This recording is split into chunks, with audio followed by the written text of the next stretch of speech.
છેલ્લા કેટલાય સમયથી વિસાવદર ચર્ચાનો વિષય બન્યું છે, કારણ કે વિસાવદરમાં પેટા ચૂંટણી યોજાવાની છે. વિસાવદરમાં અત્યારે જોઈએ તો ત્રિપાખ્યો જંગ જામી રહ્યો છે. એક બાજુ આમ આદમી પાર્ટી, કોંગ્રેસ અને ભાજપ છે પોતે પ્રચાર પ્રસાર કરી રહી છે. તેમણે ઉમેદવારો જાહેર કર્યા છે અને અત્યારે ઉમેદવારો જે કહેવાય કે એમના પ્રચાર માટે મુખ્યમંત્રી સહિતના નેતાઓ પણ વિસાવદરમાં ધામા નાખી રહ્યા છે. ત્યારે વિસાવદરમાં એઆઈ વિડીયો છે તે ધમાલ મચાવી રહ્યા છે. નમસ્કાર, આપની સાથે હું ભગવતી વિશાવડિયા.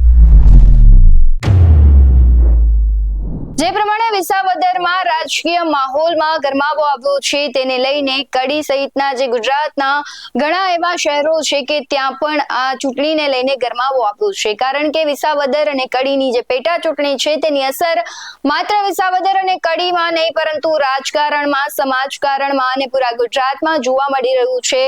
જે પ્રમાણે રાજકારણની વાત કરીએ તો પહેલા વિસાવદરમાં આમ આદમી પાર્ટી અને જે કોંગ્રેસ છે બંને સાથે મળીને લડવાની હતી, પરંતુ કોંગ્રેસે એક હાથે લડવાનો નિર્ણય કર્યો અને અત્યારે કોંગ્રેસ સહિત ભાજપ અને જે કહેવાય કે આમ આદમી પાર્ટી છે તેના ઉમેદવારો જાહેર કરવામાં આવ્યા છે.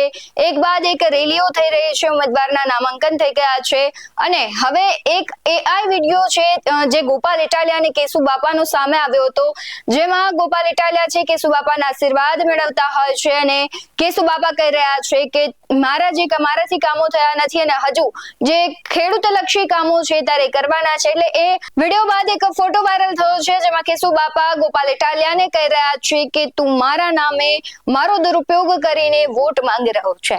એટલે કહેવાય કે જે વિસાવદર અને કડીનું વાતાવરણ જે અત્યારે ગરમાવો આવ્યો છે, રાજકીય તથા સામાજિક બંને ગરમાવો આવ્યો છે. કારણ કે વિસાવદરમાં જે ત્રણ ઉમેદવાર છે, ત્રણ ઉમેદવાર લેવા પાટીદાર સમાજના છે. એટલે સમાજની સાથોસાથ રાજકારણને પણ ખૂબ અસર કરવાનું છે.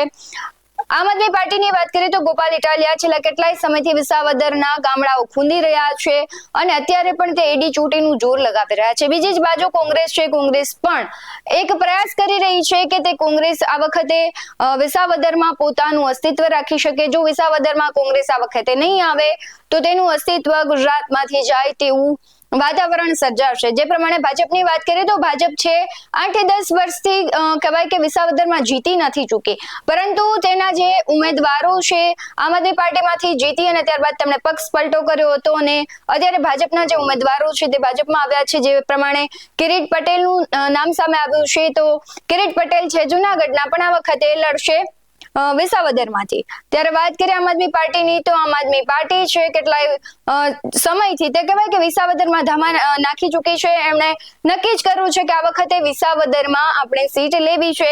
જ્યારે ગોપાલ ઇટાલિયા ઉમેદવારી ફોર્મ ભરવાના હતા ત્યારે દિલ્હીથી કાફલો આવ્યો હતો અને જ્યારે ભાજપે પણ ઉમેદવારે ફોર્મ ભર્યું ત્યારે પણ મુખ્યમંત્રી સહિતના નેતાઓ હાજર રહ્યા હતા.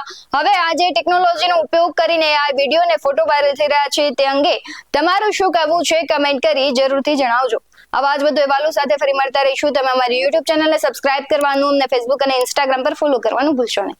બાકી નવી અપડેટ્સ મેળવવા માટે આપ જોતા રહો BS9 ન્યૂઝ. નમસ્કાર.